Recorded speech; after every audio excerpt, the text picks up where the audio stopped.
Mertua selalu memarahinya karena buta. Selanjutnya ia menyesal karena ini.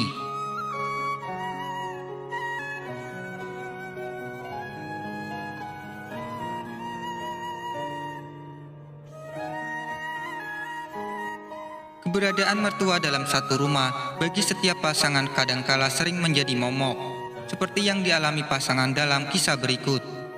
Diceritakan, sebut saja namaku Sinta, nama samaran. Sudah menjadi kebiasaan, sebelum berangkat kerja di pagi hari, suamiku, sebut saja namanya Farid, selalu pamitan kepadaku. Sayang, Mas mau pergi kerja dulu ya, jaga diri baik-baik. Kalau ada apa-apa, kamu beritahu aja ibu, ucap suamiku pagi itu. Cepat pulang ya Mas, hati-hati di jalan, jawabku.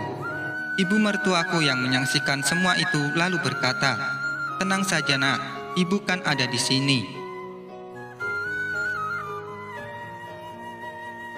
Tidak lama kemudian, Mas Farid pun berangkat ke kantor. Belum lama ia meninggalkan rumah, seketika mertuaku yang tadinya lemah lembut berubah menjadi galak. Apa-apaan kamu ini? Nyuruh-nyuruh anakku pulang cepat. Kamu sendiri nggak bisa masak dan bersihin rumah. Asal kamu tahu, anakku tuh apes banget bisa menikah sama cewek buta kayak kamu, ucap ibu mertuaku. Setelah berkata demikian, ibu mertua lalu menarik dan mendorongku ke dalam kamar seraya berkata, jangan ganggu aku ya, diam di sini saja. Aku memang buta, aku sudah tidak bisa melihat apa-apa lagi untuk melakukan sesuatu. Hal itu pula yang membuat ibu mertuaku benci kepadaku. Tapi aku tidak bisa mengeluh dan melawan, karena apa yang dikatakannya memang benar. Sampai suatu malam, saat suamiku baru pulang, aku sedang merenung sendirian di ruang tamu. Ibu mertuaku tiba-tiba datang dan dengan lembutnya ia memapahku ke ruang makan. Kami pun menikmati makan malam yang dibuat oleh ibu mertuaku.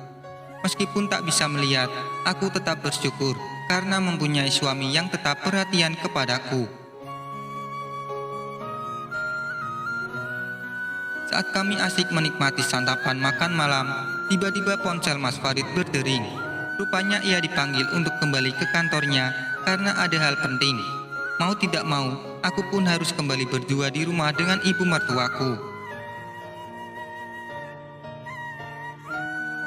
Begitu Mas Farid pergi, ibu mertuaku langsung mengambil mangkok yang berada di tanganku dan berkata, enak saja, aku harus ngurusin kamu. Kamu makan ini saja.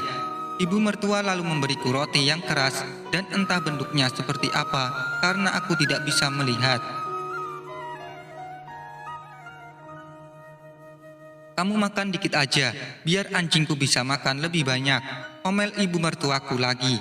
Setiap kali ibu mertua memarahiku, aku hanya bisa diam saja karena tidak tahu harus bagaimana. Kasihan ya kamu, tutur ibu mertuaku.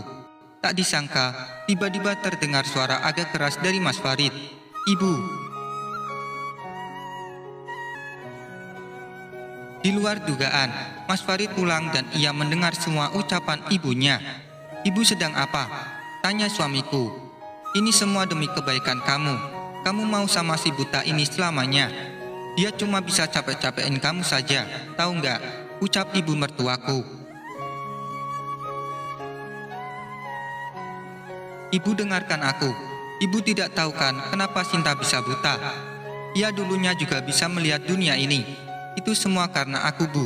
Demi bantuin aku beli obat, ia tertabrak di jalanan. Dan sekarang ia cuma bisa lihat kegelapan. Kok ibu seperti ini memperlakukan istriku? Bantah Mas Farid.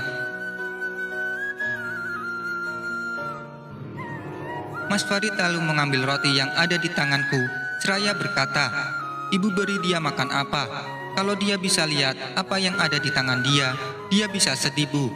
Setelah mendengar penjelasan suamiku, ibu mertuaku pun langsung memelukku seraya berkata, maafkan ibu ya Sinta, ibu salah.